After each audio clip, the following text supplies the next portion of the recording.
Assalamu alaikum wa rahmatullahi wa barakatuh. Alhamdulillahi ala ni'matil islami wa kafa biha ni'ma. All praise and gratitude be to Allah subhanahu wa ta'ala on His blessing of Islam which suffices as a blessing. I'd like to welcome you on the 28th para. We are going to complete this para today. And we'll start with Surah Saf. Saf literally means, as we know, rose. And this is a Madni surah. And then we will proceed on to the other surahs. A'udhu billahi minash shaitanir rajeem. Bismillah. Ar-Rahmanir Rahim. Sabbaha lillahi ma fis samawati wa ma fil ard wa huwal azizul hakim. In the name of Allah, the most beneficent, the most merciful, all that is in the heavens and all that is in the earth proclaim Allah's purity, and He is the Almighty, the All-Wise. The word that's used over here, Sabbaha lillahi, tasbih, the word tasbih also coming over here. Sabbaha literally means to assist in floating. It's also a word which is used for swimming. It's also a word which is used for maintaining a level. And here the meaning is that, maintain the level of Allah.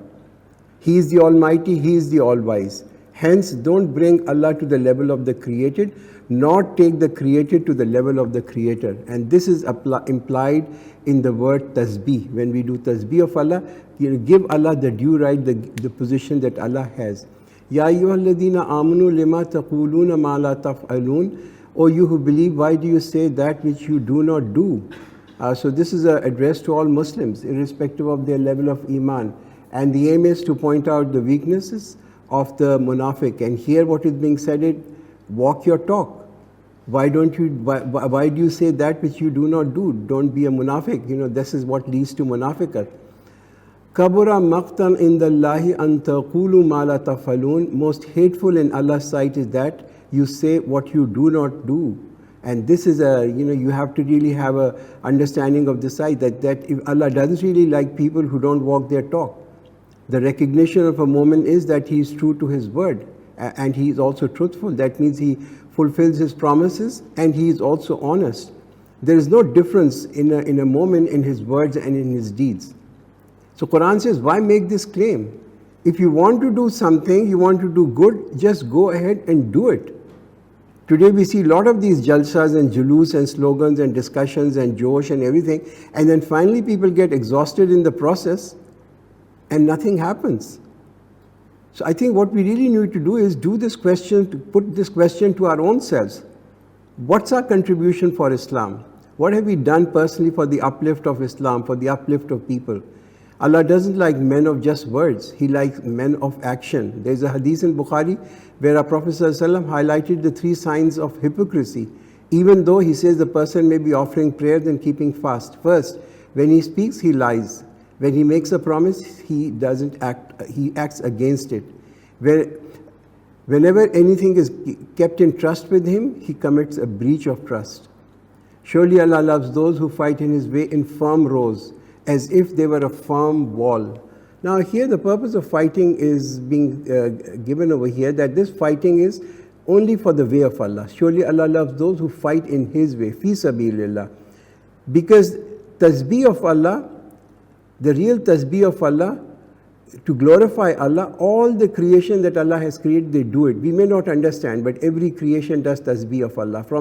But from the highest creation, the Ashraful Makhlukat, something more is needed.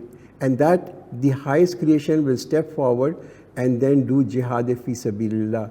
That one of the dearest things that people have is their own life, but for the sake of Allah, they are willing to sacrifice that. And why they are doing it? For the sake of Allah, to subdue the opposing forces. And how they will unite with each other? They will be like firm rows, like a firm wall. The strength of a wall really depends upon each brick that makes that wall. So for a compact and firm wall, each brick must be of a similar shape, similar size, similar material, because if the bricks differ, then that will affect the strength of the wall. Hence, Muslims must have a balance. They must be from the same mold. And here mold means culturally they must come from they must have the same kind of culture. They must have similar celebration and similar mourning. And what really joins people together, what joins these bricks together? Well, what joins and unites people together is the Quran. That's the strongest cement. And Muslims are expected to be strong, because as strong as each brick is, as that is how strong the wall is going to be. So from the point of being physically, mentally, emotionally, Muslims are expected to form a strong wall. And remember when Moses said to his people, "O my people, why do you hurt me? While you know that I am a messenger of Allah sent towards you." So when they adopted deviation, Allah let their hearts become deviant. They adopted deviation, so Allah let their hearts become deviant. And Allah does not guide the sinful people. Now at the time of Bani Israel, they were real downtrodden people, right? And the main characteristic that they displayed was they were neither interested in doing some good work, nor they would let anyone else do good work. So on every occasion they refused. When their prophet would ask them to do something, they would refuse. When their prophet asked them to fight, they refused. Now for any leader, this kind of attitude and behavior for people who are following him is very painful. What these people chose for themselves, Allah made that easy for them. And what they chose was misguidance. So Allah made that path easy for them. And this is the law of Allah's, guidance and error. Allah's law of guidance and error. Allah has given us these muscles to use. If we choose not to use these muscles, then with passage of time, we are going to lose these muscles, right? Similarly, Allah has given us the ability to recognize the truth.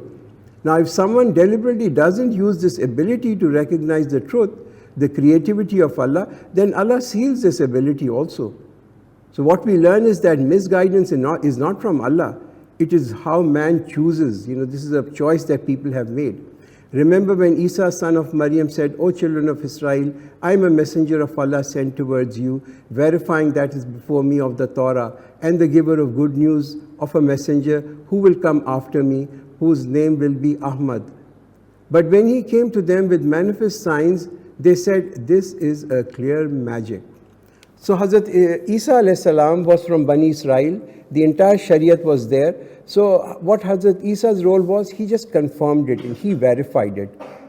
In the Torah, which was a book that was revealed onto Hazrat Musa alayhi salam, the good news of the arrival of a prophet is written, and that's what Quran is telling us over here. In fact, even the name Ahmad is mentioned over there. And there are many signs given in Torah about the time, the place, the arrival of the new prophet. And that's one of the reasons why you find that the learned people from the people of the book, and especially from the Jews, they immediately recognized our Prophet sallallahu alaihi wasallam. They recognized him. Quran says they recognize him like they recognize their own sons. However, the name Ahmad that is mentioned over here, Ahmad literally means the one who exceedingly praises. And this name is not found in Torah because the original Torah was in Hebrew, and when it was translated, even the name of the prophet was not translated as Ahmad, but as translated as the one, as the praised one, and that's what is given in Torah today. And who is more unjust than the one who forges a lie against Allah while he is invited to Islam? And Allah does not guide the unjust people. When our Prophet ﷺ invited people of the book, they refused to listen. And they falsely claim that Allah has taken a covenant or a ahad from us that a fire should come down from the heavens and consume the offering, the sadaqah that's given, which was a lie. There was no such promise. Allah had not made any promise with them. So in a way, making these false claims, what they did was they closed their own door to guidance. They wish to extinguish the light of Allah with their mouths, but Allah is to perfect His light even though the disbelievers may be averse. So lies and propaganda and false charges, this is what people would have been doing all the time. They want to extinguish the deen of Allah. Today this is also common, we see it commonly, the poison which is being spread by the media. And so countering all this is also a form of jihad. If Muslims choose not to protect this deen of Islam, then Allah will bring another people who will protect it, because the light of Islam is going to be there forever. And Allah will protect this light at all cost. هُوَ الَّذِي أَرْسَلَ رَسُولَهُ بِالْهُدَى وَدِينِ الْحَقِّ لِيُظْهِرَهُ عَلَى الدِّينِ كُلِّهِ وَلَوْ كَرِهَ الْمُشْرِكُونَ. And He is the one who sent His messenger with guidance and religion of truth, so that He makes it prevail over all religions, even though the mushrik may be averse. Now, this is such a beautiful ayah, because this ayat is so important from the point of view of the seerat of our Prophet ﷺ. What was the purpose of sending the messenger? And this ayat simply makes it clear. The reason why our Prophet ﷺ was sent in as a messenger was to make this religion dominant over all other ways of life, so that he makes it prevail over all religion. So when Islam needed compromise, our Prophet ﷺ made concessions. When Allah, when Islam needed a war, when war had to be enforced, he waged a war. Neither peace nor compromise nor war were the end purposes, but are only the means. They are only the means to make Islam a dominant way of life. Now, whether it's our mamlat or rusumat or siyasat or whatever we may, all of them must be under Islam. Our worship, our economy, our social, our political system, our rituals, our justice, they must be governed by Islam, because Islam is a dominant religion, and that's the reason why Allah has sent so that He makes it prevail over all religions, and that is the implication of this ayat. O you who believe, shall I guide you about a trade that saves you from a painful punishment? You should believe in Allah and His Messenger and strive for the cause of Allah with your wealth and your lives. That is much better for you if you know. So for the first part of this ayat, the first is intention, the irada, the correct belief, the iman on Allah, His Messenger. This is a source of guidance for everyone. And then jihad. Jihad with what? Jihad with our wealth, what Allah has given us, even with our lives to do jihad. Jihad of, there are jihads of different types, right? One is obviously the highest level of jihad, which is the qital, which is fighting in the way of Allah in form of a war. But then there are other jihads also, jihad with our tongue, jihad with our pen, with the ilm that we have, to spread the message of Quran, to counter the propaganda against Islam, to strive against or correcting the society against un-Islamic cultures and beliefs. That's there. Striving with, for guidance. All these things are different forms of jihads. He will forgive your sins and will admit you to gardens beneath which rivers flow, and to pleasant dwellings in the gardens of eternity. And that is a supreme triumph. The success, the great triumph, the triumph in this world, and the real success will be the success in the hereafter. The key is, what effort have we put in? What is my share in this? What is my share? Worldly success is not important near Allah. If Muslims received a setback at Uhud, 70 of the companions of our Prophet were martyred, so what? They didn't live to see the glory that Islam was to become in the next 10 years. Allah will not question them about what success you had achieved in this very short time period. The other extreme is when Islam is successful, Islam is at its peak, at its uruj. Again, it was not beneficial for people like Abdullah bin Ubay, who was the chief hypocrite, although he lived to see that day. Now, when man works with this in mind, that he is looking for success in the hereafter, he will never be disheartened by lack of worldly success. He will never be bitter. People always say, oh, nothing changes. What is the purpose of doing it? What's the use of doing it? What can I achieve? I'm just one person. It doesn't make any difference. It doesn't make. It's our effort that's being counted. It's our sincerity. The khulus is what Allah is looking at. And another thing that you love, help from Allah and victory near at hand, and give good news to the believers. Not that Allah loves worldly victories, but that you love it, we love it. We want to be successful in this world. That's fine. Fine with Allah. He will give the victory in this world also. He's Qadir. He can do anything. And it is in fact that great success or the great achievement that we must keep in mind. And that is the achievement of the next world. That's what should really, the worldly success should not make us heedless of the success of the hereafter, which should be the prime objective. O you who believe, be helpers of Allah, just as Isa, son of Maryam, said to his disciples, who are my supporters towards Allah? The disciples said, we are helpers in the cause of Allah. So a group of children of Israel believed, and another group disbelieved. Then we supported those who believed against their enemies, and they became victors. what help Allah needs. Who will be my helper in the cause of Allah? Hazrat Isa alayhi salam is asking his Hawareen, his disciple. Nothing. I mean, obviously Allah needs nothing. Here the meaning is help his deen. So keep in view the time and the situation. Some places work needed, and some places you need to have put in this individual effort. And the example given is the companions of Hazrat Isa alayhi salam. Whoever works for this deen, he's not doing an ihsan on Islam. Every one of us, each and every people who are doing work, they are doing it for Allah. Now let's just look at the next surah, which Surah Jummah, which means Friday. It's a Madni surah. Bismillahir Rahmanir Rahim. Yusabbihu lillahi ma fis samawati wa ma fil ardil malikil quddusil azizil hakim. So 4 attributes of Allah coming in this one ayah. All that is in the heavens and all that is in the earth proclaim the purity of Allah, the King, the Malik, the Holy, the Mighty, and the Wise. So 4 attributes of Allah, 4 names of Allah. In a very majestic manner the surah begins, these 4 asma that are there. Now the next ayah, the 4 tasks assigned to the messenger, which is our Prophet ﷺ, by whom? By the Al-Malik.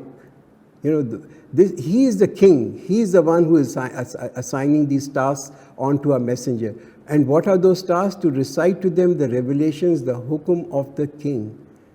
The king's hukum is being spread by the messenger. Next, his name is Al-Quddus. Quddus literally means free of all defects. So the task of messenger is to purify people from sins and from other weaknesses. And the purification, that's the next task. And then the name Al-Aziz, the mighty. The task of the messenger is to teach people the book, the commandments and the hukum and the sharia. And the last over here, the name Al-Hakim, which means literally wisdom or wise. And the task of the messenger is to teach people wisdom of implementing the commandments of the king. He is the one who raised amidst the unlettered people a messenger from among them, who recites to them his verses and purifies them and teaches them the book and wisdom while they were earlier in open error. So here you can see the 2 things that are being said over here, that he's the one who raised amidst them the unlettered, among the unlettered people, a messenger. Ummi literally means unlettered. Our Prophet ﷺ didn't get education through any known worldly method. He didn't really have a teacher.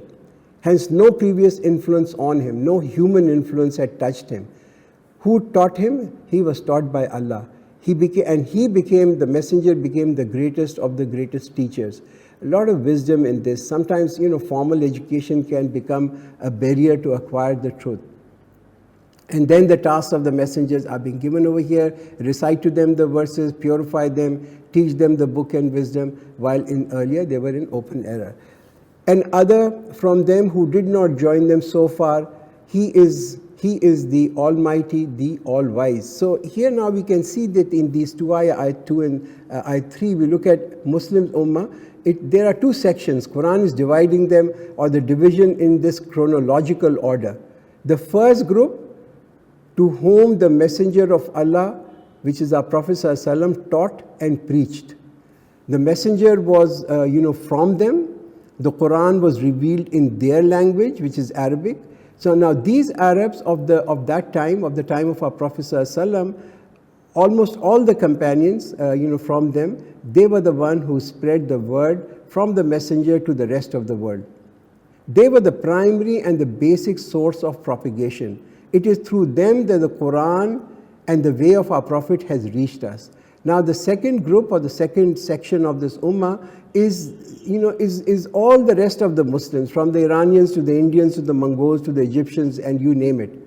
And it is their role to continue on, to do what the messenger of to be the messenger of the messenger, to continue to spread this book. It is Allah's bounty that He gives to whomsoever He wills, and Allah is the Rabb of great bounty. So the one who has a tawfiq of joining this ummah to be a Muslim, this is a great bounty, this is a great fazl of Allah. And now after this we are going to do zikr of another ummah of the past who too were given the book like we have been given the book. Allah had done fazl on them also, but they didn't really cherish it. The example of those who were entrusted with the Torah, then they did not bear it, is as the example of a donkey that carries the load of books. Evil is the example of those who have rejected Allah's verses, and Allah does not guide the wrongdoing people. So reading books, when we read Quran, we read any book or the Torah, reading any book is expected to do what? To increase our knowledge, right? To increase knowledge of people, because books impact our thinking. One gets basirat, one gets insight. Books do impact our ideology, our thought process. It helps us in forming the opinion. So here the criticism of Jews that they were given the book, they were given the Torah, but they didn't really read it as it should have been read. They didn't give it its due right. And as a result, it's the same example like you put all the books on a donkey, it will carry the load, but it takes no guidance from it. It knows no insight from these books. It gets no basirat from these books. Say, O you who are Jews, if you claim that you are the friends of Allah to the exclusion of all other people, then long for death if you are truthful. And they will never express this desire because of what their hands have sent ahead. And Allah is fully aware of the wrongdoers. So in these two ayahs, what Quran says, if you are the chosen people, addressing the people of Bani Israel or the Jews, if you are the chosen people, then why is your heart stuck in this world? That instead they made distortions in their own book. They denied the messengers. They disregarded the final revelation, which is in the form of Quran. And Quran says, why would they wish for or long for death? Because they know they have not done anything which is going to make Allah razi. Say, indeed, the death from which you run away will surely meet you. Then you will be sent back to the knower of the unseen and the seen, and he will tell you what you used to do. Running away from death is not the answer. Even if they don't want to meet death, death will come and meet them. You know, when people become too engrossed and fall in love with the worldly possessions, the life of this world, it makes them coward. They really feel fearful of death. Not that Islam teaches us to become suicidal, but then there's a time for death. It will come when it will come. If Allah has given good, if Allah has given well, use this. Use this well, but don't fall in love with this world. Don't fall in love with this dunya. Ya ayyuhallazina amanu iza nudiyatis salati min yawmil jumati fas'aw ila zikrillahi wa zarul bay' dhalikum khairul lakum in kuntum ta'lamun. O you who believe, when the call of salah is proclaimed on Friday, hasten for the remembrance of Allah and leave off business. That is much better for you if you know. So the next three ayat, you will see the fazilat of Jummah. The obligations are highlighted over here. Zohar namaz is different from a Jummah namaz. If one is offering Friday at home, then it will be Zohar prayer. It will not be a Friday prayer. So for a Friday prayer, it's only in congregation. It's only in Jamaat. So Jummah prayers can be offered only in a mosque after hearing a khutbah or any place where a large number of people are there, and a khutbah is required. So in Jummah, instead of 4 rak'ah, which is for normal Zuhr, first prayer, 2 are offered, and 2 are for the khutbah. You know, the khutbah that people hear, this is for the 2 farz namaz that are exempt over in Jummah. So the etiquettes of khutbah is the same as the etiquette of a namaz, because the khutbah is like the two farz prayer, therefore the same etiquettes over there, which means one has to be silent, not even respond if asked a question, etc. And then there's also a prohibition of business, which starts from the first or the second azan. You know, Jummah has 2 azan. Now there's a difference of opinion among the scholars, but majority of them that this prohibition of business is after the second azan. Any business that's conducted after the second azan is considered to be makruh. فَإِذَا قُضِيَتِ الصَّلَاةُ فَانْتَشِرُوا فِي الْأَرْضِ وَابْتَغُوا مِنْ فَضْلِ اللَّهِ وَاذْكُرُوا اللَّهَ كَثِيرًا لَعَلَّكُمْ تُفْلِحُونَ. And then once the salah is over, disperse in the land and seek the grace of Allah, and remember Allah abundantly so that you may be successful.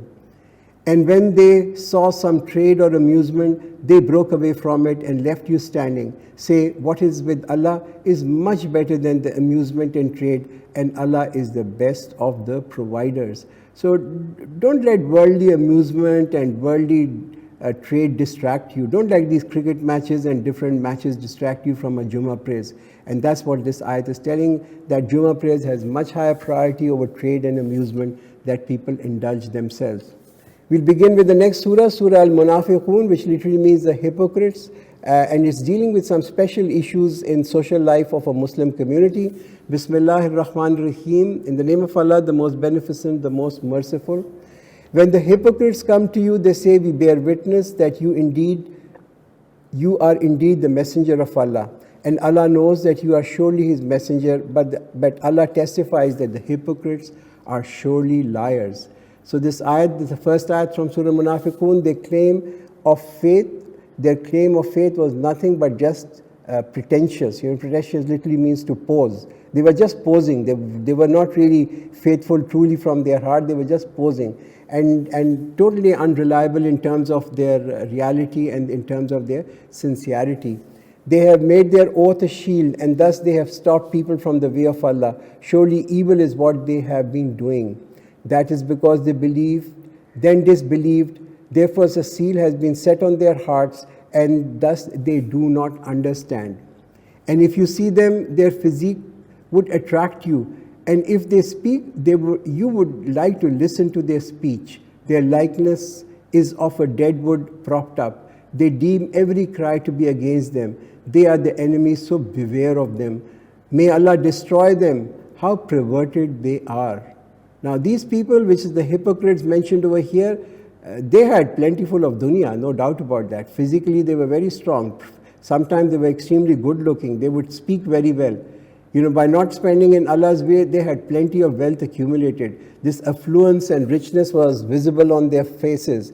Their faces were fresh. They would stand out in the crowd. They would speak and people would listen. Allah says, don't be impressed. This is just a veneer. This is just a facade. Inside they are like a hollow wood. Neither they have the strength of character nor beautiful amal or iman. They are hollow from inside. They are shallow. They are superficial people.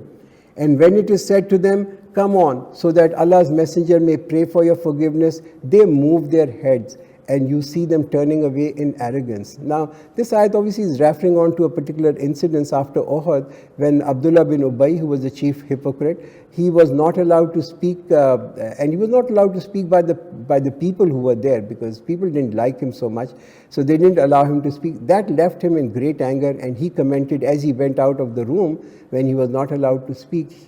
And he made this comment, which was heard by many people and then reported to our Prophet. By God, if I do not want him to do a dua maghfirat for me. So he's making this as a statement. He was a very arrogant kind of a person. It is equal in their case whether you pray for their forgiveness or do not ask for their forgiveness. Allah will never forgive them. Indeed, Allah does not guide the sinning people. Now, despite Abdullah bin Ubay's terrible attitude and his arrogance and his behavior towards our Prophet ﷺ, our Prophet ﷺ would still seek forgiveness for him. And then this ayat was revealed, this ayat number 6 of Surah Munafiqun.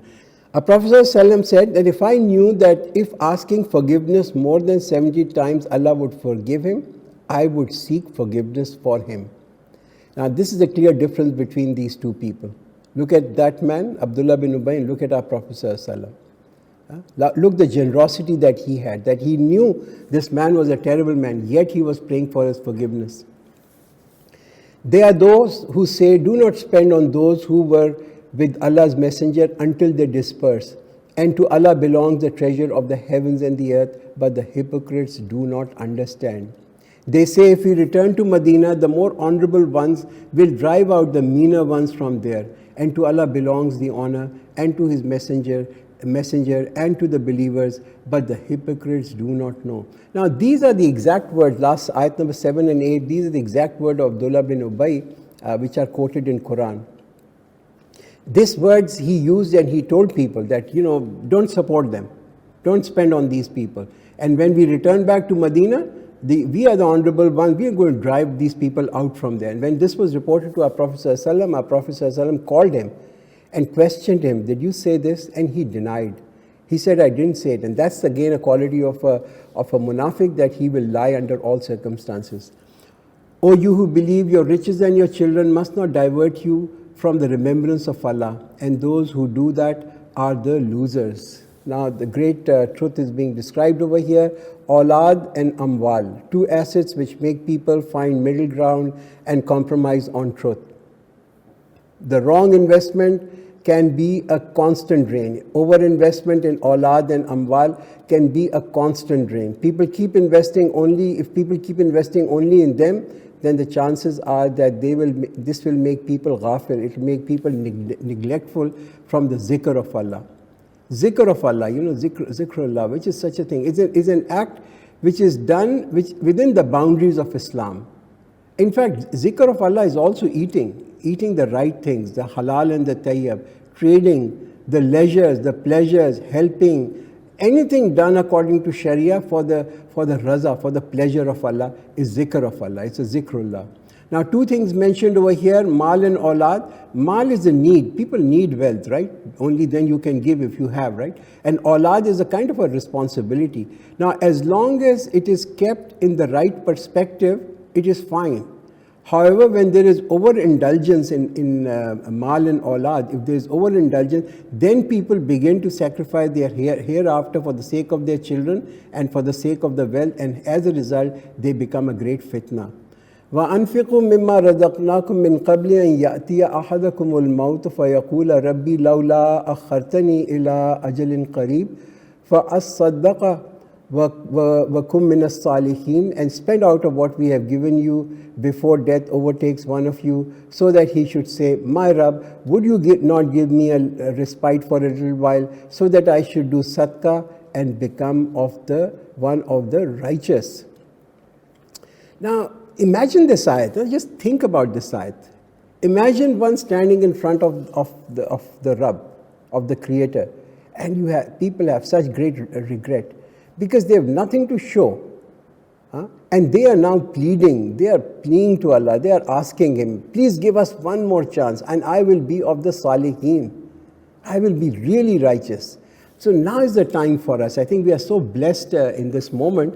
Now is the time for us to convert this worldly currency that we have for the currency of the hereafter before our qiyamah comes. Our qiyamah, we don't know how long we have to live in this world, but our qiyamah is the day we leave this world.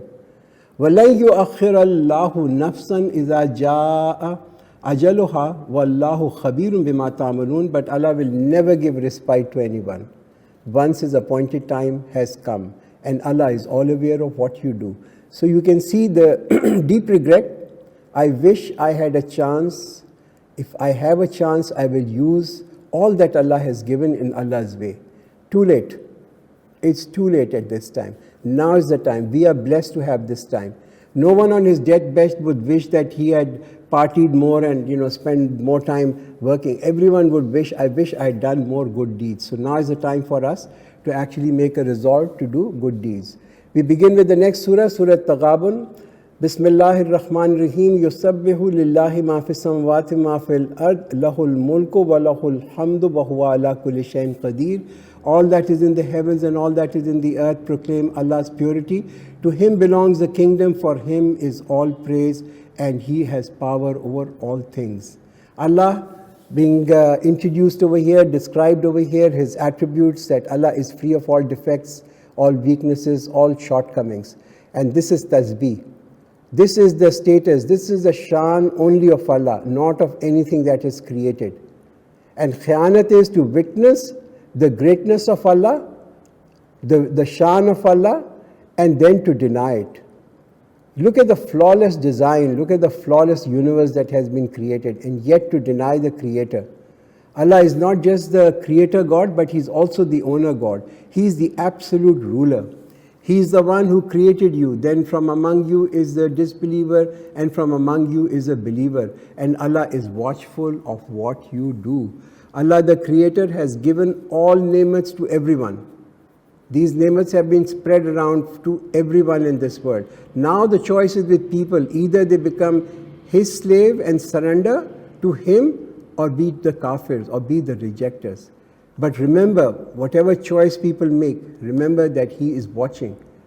Hence, according to the attitude of people that they have, their anjam will differ. The anjam of people in the hereafter will differ. Like people have different attitudes towards Allah in this world. And the anjam in the other world will also be different.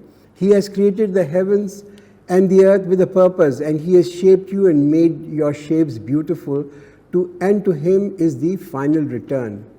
Everything that has been created for a purpose. Look for your purpose. You must have a cause. You must have something which you think which is unique to you. There is a purpose for everything. And the peak of the creation is man, the Ashraful Makhlukat, all of us. And Allah has made us of beautiful, Quran says, made you of a beautiful surat. Surat means the face, because the face is the identity of people.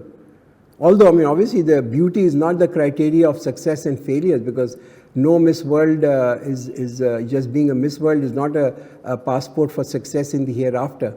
What beauty is liked by Allah? What beauty is liked by Allah?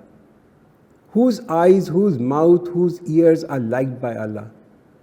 Really, we need to think about that. The one who recites the kalam of Allah, one who has a desire to see Allah, one who has a longing to be with Him, one who has haya, one who has modesty, people who thank Allah, people who are grateful to Allah, people who aim to please Him. Those are the people that Allah loves. He knows all that is in the heavens and in the earth, and He knows whatever you conceal and whatever you reveal, and Allah is fully aware of what lies in the hearts. Now, three discussions, same thing being said over here, said about the ilm of Allah. He knows the conscious, He knows the subconscious, He knows the unconscious. He knows whatever you conceal, whatever you reveal, and Allah is fully aware of what is in your hearts. So conscious, subconscious, unconscious level, everything Allah knows. And things that these are the things that He knows. What we see, we think, we do, this affects our thinking pattern. And as a result, we form our intentions and act accordingly, act according to it.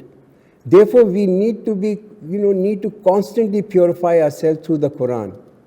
It's the pure thought, it's the pure mind, it's the pure thinking that is so important for doing pure deeds. Did the news of those not come to you who disbelieved earlier and tasted in this world the evil consequences of their conduct, and for them there is a painful punishment? That is because their messengers used to bring them clear proofs, but they said, "Shall a mortal guide us?" Thus they disbelieved and turned away, and Allah did not care. Allah is all independent, ever praised. So here in this ayat, the anjam of those who did not bring iman.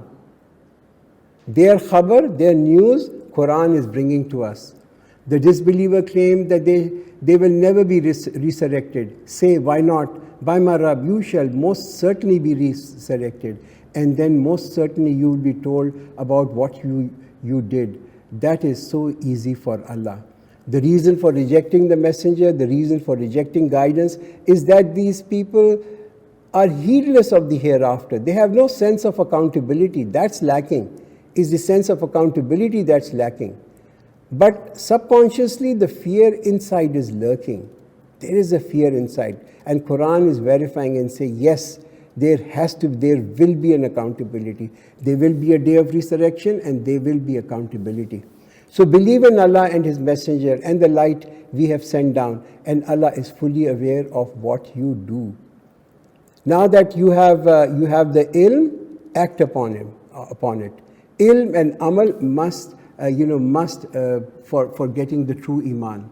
Yawma yajma'ukum li yawmil jami' zalika yawmut taghabun.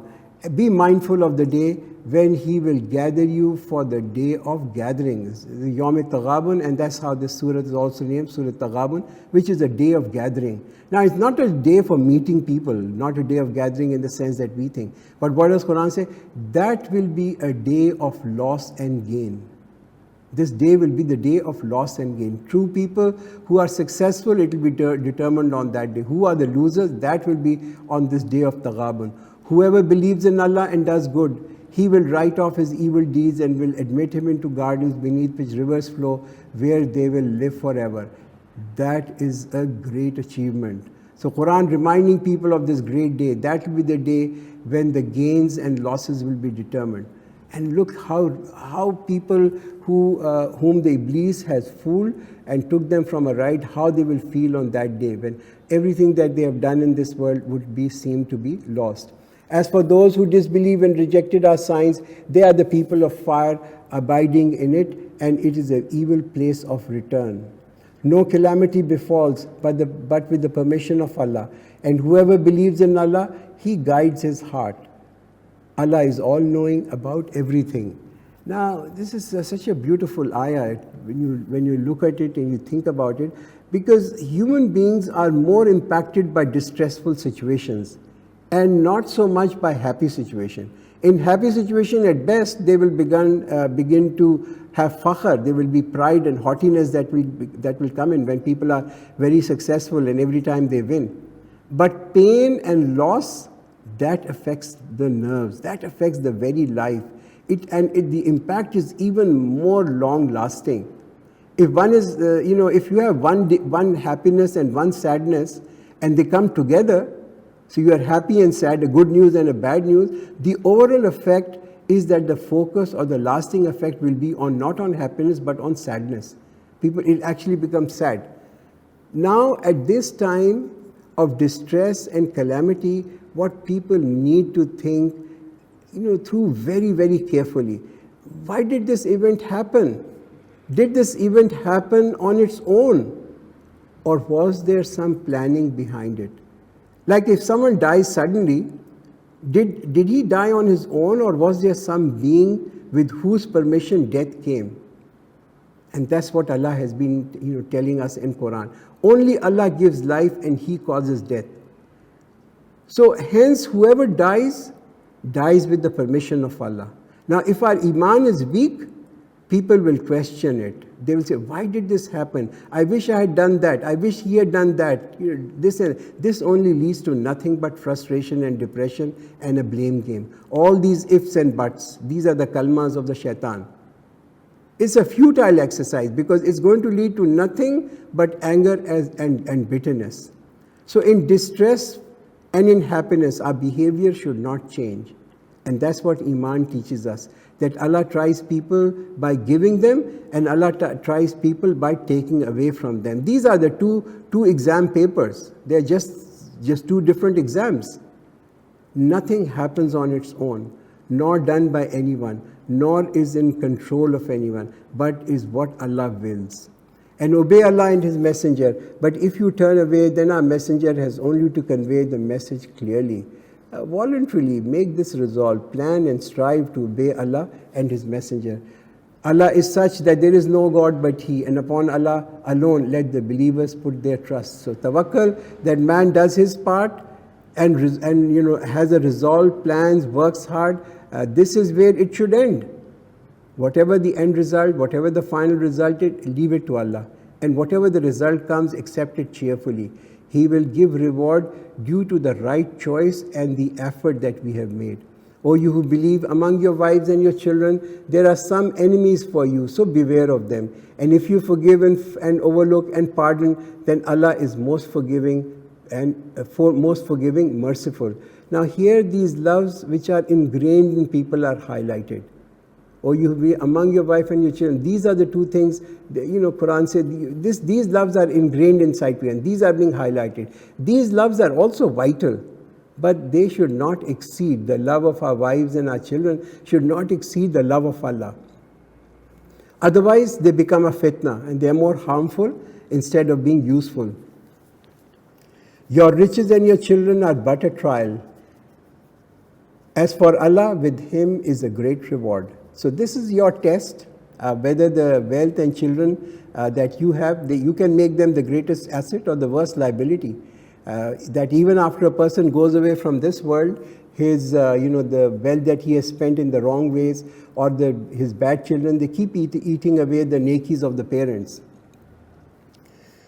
So fear Allah as best as you can and listen and obey and spend. It is good for you. And whoever is saved from his own greed, such are the successful. So we have our own greeds, right? There's a saying, nothing fills the belly of a man but the dust of his grave. So this greed is there in people. So make an irada to be farma badar of Allah, that we willingly and happily surrender and are obedient. If you advance a good loan to Allah, He will multiply it for you and forgive you, and Allah is appreciative for bearing. Incentive from Allah, give Allah a beautiful loan. What a great honor for the slave that he can help the master, or he can at least demonstrate that he is helping the master. What a great opportunity for all of us. The knower of the unseen and the seen, the Almighty, the All-Wise. Now we're going to do Surah Talaq. This is, as the title suggests, divorce, and this is dealt in this surah. O Prophet, when you divorce women, divorce them at the time when the period of iddat may start, and count the period of iddat and fear Allah your Rabb. Do not expel them from their houses, nor should they go out unless they come up with a clearly shameless act. These are the limits prescribed by Allah, and whoever exceeds the limit prescribed by Allah, he indeed does injustice to his own self. You do not know that Allah will bring about a new situation thereafter. Now in khutbah nikah, and we have been through many khutbah nikah, zikr of taqwa is repeated. Here also in this Surah Talaq, the word taqwa is repeated so often that it almost becomes repetitive. Now this emphasis is to stress the fact that unless one fears Allah, he will not take the ahkam of Allah seriously, especially in matters of divorce. So when which means the divorced woman, have almost reached their term, then either retain them with fairness or part with them with fairness, and call two just men from among you to witness, and establish testimony of Allah, such is the counsel given to the one who believes in Allah and the last day. Whoever fears Allah, He brings forth a way out for him. So either do a ruju during after this period, just close to the end of the iddat period, or let them go and make witnesses to the divorce like in nikah. And provides him from where he did not expect. And whoever places his trust in Allah, He is sufficient for him. Surely Allah is to accomplish His purpose.